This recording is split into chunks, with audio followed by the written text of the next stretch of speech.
I never thought a marriage could fracture through a single sentence, but sometimes it only takes one line to expose everything that's been rotting underneath.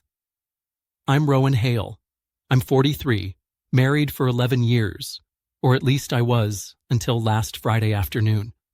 I was at work when my phone buzzed.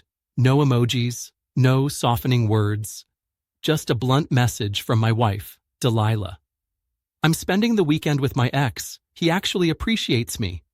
I read it 3 times, not because I didn't understand it, but because my brain refused to accept how casually a decade of loyalty had just been dismissed.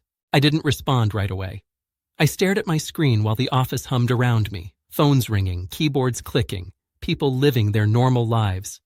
My chest felt tight, but my hands were steady. There was no shouting, no urge to beg.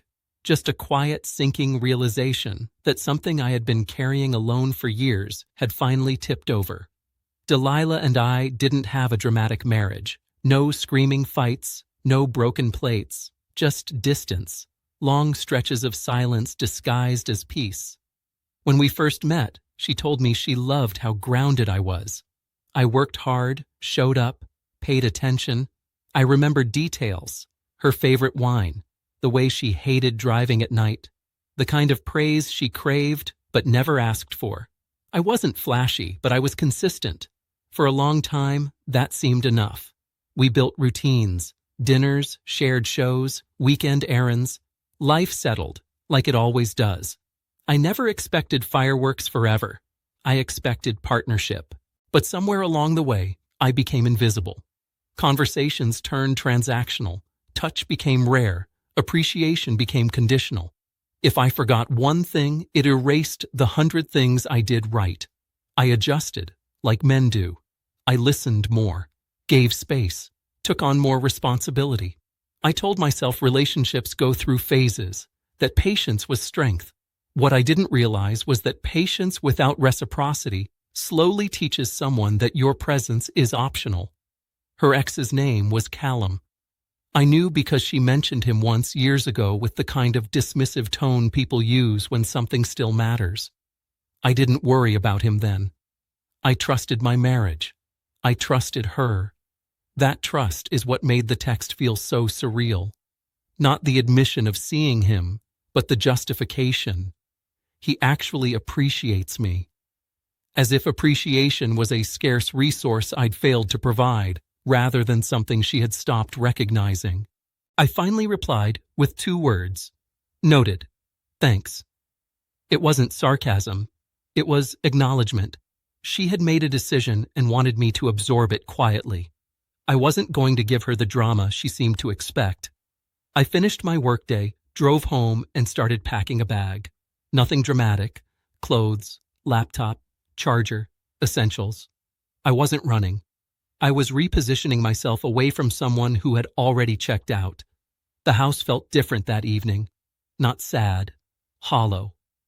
I realized how much of myself I'd been compressing to keep things stable. How often I'd swallowed frustration to avoid conflict. Respect doesn't disappear overnight. It erodes when it isn't reinforced. By the time Delilah decided to spend a weekend with someone from her past, she had already left emotionally. The text was just the paperwork. She didn't come home that night. I didn't ask where she was staying. I slept better than I expected. The next morning, I canceled our joint plans for the following month. A trip she wanted, a dinner with friends. I didn't do it out of spite. I did it because pretending we were fine would have been dishonest. I informed my solicitor and documented the message. Clarity has a way of sharpening your priorities. Late Saturday afternoon, my phone rang. It was Delilah. I let it go to voicemail. Then a text. You're being cold. We need to talk about this.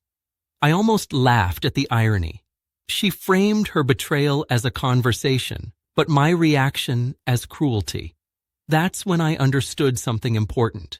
To her, my role had always been to absorb discomfort so she wouldn't have to. The moment I stepped out of that role, I became the villain. I didn't accuse her of cheating. I didn't demand explanations. I didn't insult her. I simply told her that choosing someone else, especially an ex, was a line I wouldn't negotiate. Appreciation doesn't come from comparison. It comes from presence. If she needed another man to feel valued, then the marriage was already over. I wasn't going to compete for the position I already held. Sunday night, she returned. I was gone. I'd moved my things to a short-term rental across town, not to punish her, but to protect my clarity.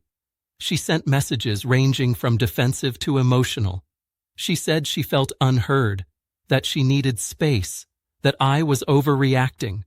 What she never said was that she'd made a mistake. That told me everything.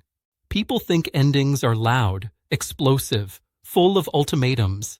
Sometimes they're just quiet decisions made when self-respect finally outweighs hope. I didn't leave because of Callum. I left because my wife told me, plainly, that appreciation was something she sought elsewhere. And I believed her. I don't know what happens next. I only know that I won't stay where loyalty is treated like an inconvenience. Love doesn't need competition. It needs effort. And I'm done proving my worth to someone who already decided it wasn't enough. Walking away wasn't heroic or dramatic. It was necessary. I learned that silence can be an answer and restraint can be power. I didn't threaten. I didn't beg. I didn't chase closure. I chose dignity. Whatever story she tells about me, I can live with it. I finally chose myself, and that decision felt heavier and cleaner than any promise I ever made. Sometimes peace arrives disguised as loss, but staying would have cost me far more than leaving ever could.